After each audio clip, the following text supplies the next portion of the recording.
Hey everybody, welcome back to Trial and Error. Listen, we gotta be honest here, only the government could screw up a gas can.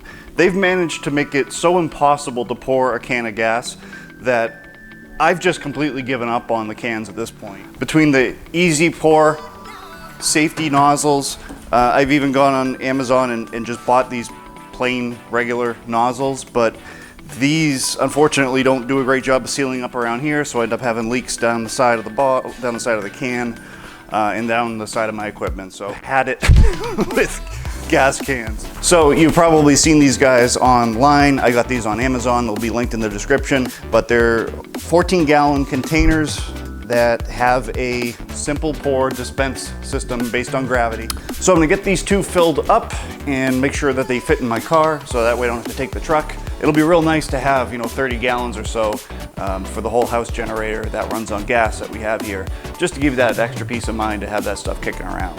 So I'm gonna go get them filled up and I'll bring them right back. So they fit right into the trunk, no problem, and it was really easy to fill them from here. Just for reference, this is a Subaru Legacy, as made famous by most lesbians. This is my daily driver, and yeah, they fit right in beautifully. So now getting them out should be fun. Actually, that's not too bad.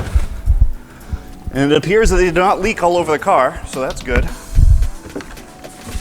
And it is heavy, but it's not unreasonably heavy.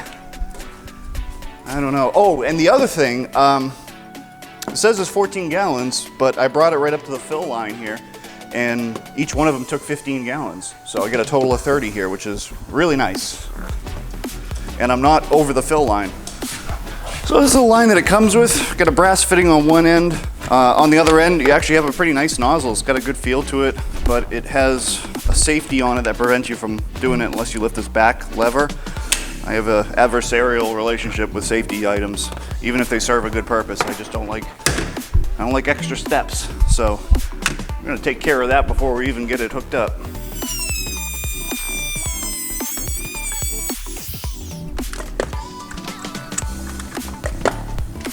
A decent length of hose, probably 7 to 8 feet or so, which is plenty. And then this is basically a garden hose connection. I'll leave it there to sit with gravity doing its thing. And we'll see if we got any leaks. We'll do the same with the other one. So it's the next day and they didn't leak a drop, and actually the more I look at them, the more I like them. So they're a keeper. I'm gonna hold on to them. And this is where a normal person would kind of stop and they would just put those things up on a shelf or on some milk cartons and call it a day. But lucky for me, or unlucky for me, lucky for you, unlucky for both of us, I'm not normal. So I wanted to make this an even easier system to use. So I picked up a winch from Hazard Fart. This is the 120 volt regular plug-in winch, and it's great, but the problem with it is it maxes out at 220 pounds. And what I want to do now is add a third one of those containers for my diesel fuel. And when you add all of that up, we're looking at somewhere around 390 pounds fully loaded. So this winch would not normally have the guts to lift that. So we can use some old school mechanical principles to get the lift capacity we need out of this lift. And by the way, the reason I went with this one is because I'm still cheap, and this is the cheapest one you could possibly buy. With a coupon, it's 80 bucks or 70 something. So I had to draw this because I couldn't figure it out in my head. So sorry about the bad penmanship and everything else. And we're dealing with a hurricane, so it got wet as I was going in and out of the store. But what we'll basically have here is the 3 cans. 2 of them are gas, 1 will be diesel. I'm gonna put a spreader bar across the top here with some hooks. That is gonna latch onto each one of those just to easily remove them once we bring them down to the ground. And then we'll have 2 different cables going up across 2 different pulleys, and then across a third pulley where they will be combined into one and then anchored to the wall here.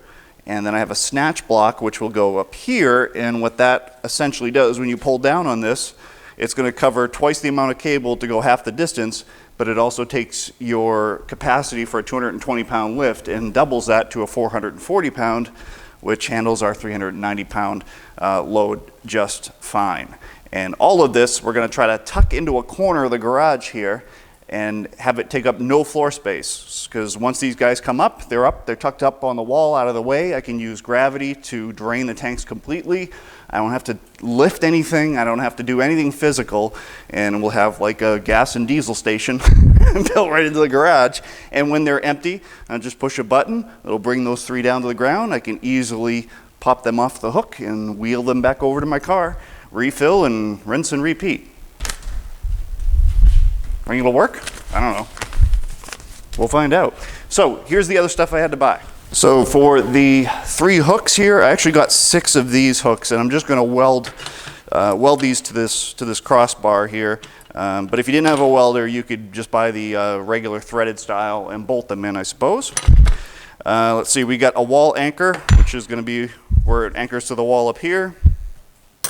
I was going to do this adjustable piece, one of those threaded rod sections, and then at the store I had a brilliant idea to eliminate that and just put these hooks on, and then we can use the threaded portion of the rod to fine-tune the bar to make sure it sits nice and level across all 3. So I got one of those for each side. I got a bunch of cable clamps. These just clamp down the cable when you need to make a loop or put multiple cables together. I've got some 1/2-inch bolts that are gonna go through here and allow us to bolt our pulleys to the wall. Should probably put that in frame. There you go. So we got 3 pulleys to go with that, and then this snatch block actually comes with that Harbor Freight thing, so that saves you like 10. These aren't cheap. These are 10, 15 bucks. So that's where our main cable will be pulling on to duplicate our force. All that's left to do it is to do it, so let's get to it. This is going to be the bar I'm going to use for the spreader bar. That will basically hold all 3 tanks and pull them up. And I'd like to see if I can mount the winch, maybe, I may have to move my fire extinguisher, but somewhere over in this corner out of the way. All right, so I have my first hook kind of clamped in place there, just about where I want it.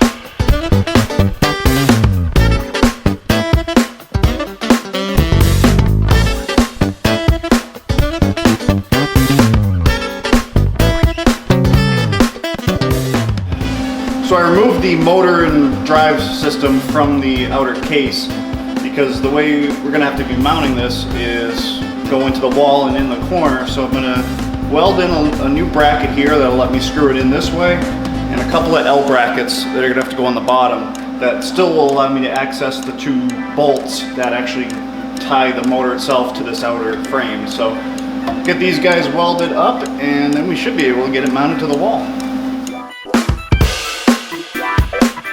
So there we go. You know, even if you don't have a welder, everything that I just did there can be done with nuts and bolts. And you don't need to weld it. It's just, if you have a welder, it's easier than drilling and bolting things in. So I use that, but there's nothing to stop you from just bolting this all together.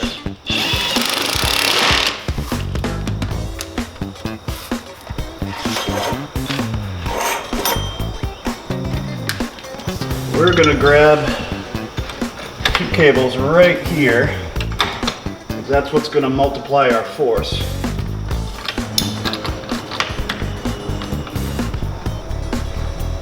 You know, it's funny, as I am recording over this, you can almost see light dawn on Marblehead as I notice that the speed it's rising seems to be way too fast, and thinking that I may have built it backwards. So at this point, I think it's important to note the name of this channel is Trial and Error. This would be the error. I built my mechanical advantage backwards. It's now taking the weight and making it twice as heavy, but going up twice as fast. I needed to flip-flop that, make it go up half as fast, but twice as easy.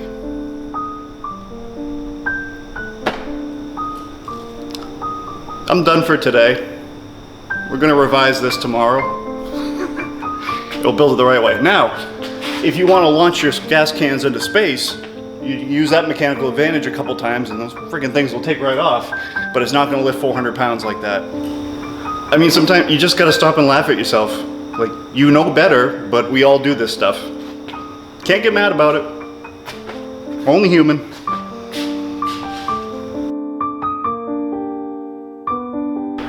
So I have everything stripped down now. I've kept all the pulleys in the same position, and I think for the most part, they're going to be able to stay there. I might need to move this one over about 2 inches, but we'll see. So in order to correct my mistake, we are going to put in a couple of anchors here.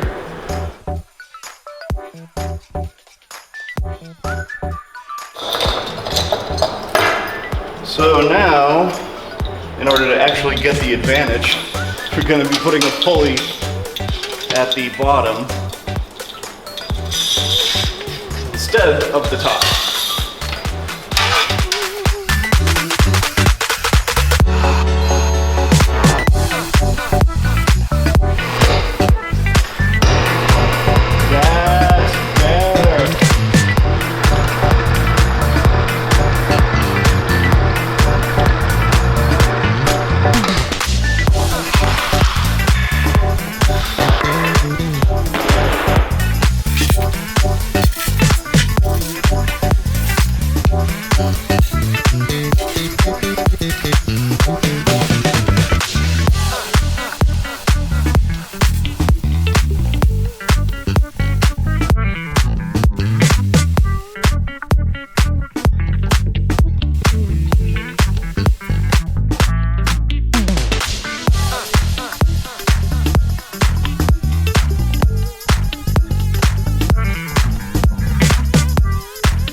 Unfortunately, my microphone I thought was on, but it was off of this clip. But here you see me getting back from the gas station, so I just put 15 gallons of diesel into that third tank and slid the 2 gas ones down to the right-hand side. And now I'm ready to have it take its first full rip with 45 gallons of fuel on board, about 400 pounds.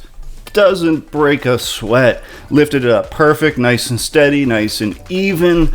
And everything really tucks in nicely under that valance that I put, basically to hide all the inner workings there. And I've got some signage that I want to put up there, like gas station signage. I think that'll look pretty cool. But as you can see, I'm pretty excited about this. Just got 45 gallons ready to gravity feed without so much as breaking a sweat to get them in place and get them lifted up. It's really easy to swing these out so that they clear the winch at the bottom, but if I really felt like it, I suppose I could make a couple of little wedges that would just angle them out as they came down. But like I said, when these things are empty, it's so easy. I mean, even when they're full, it's easy to swing them out and out of the way.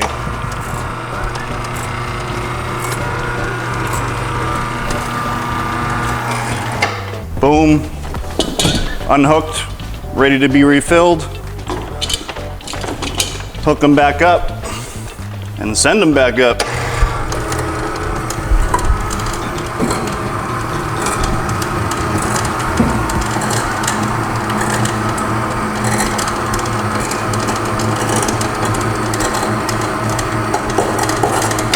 And it auto shuts off once it reaches the top.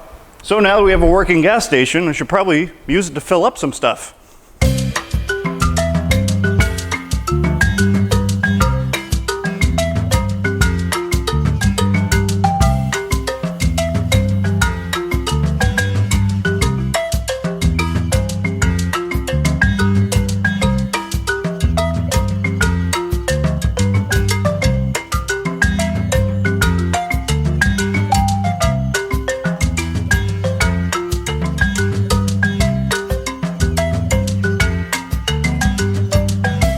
A few moments later.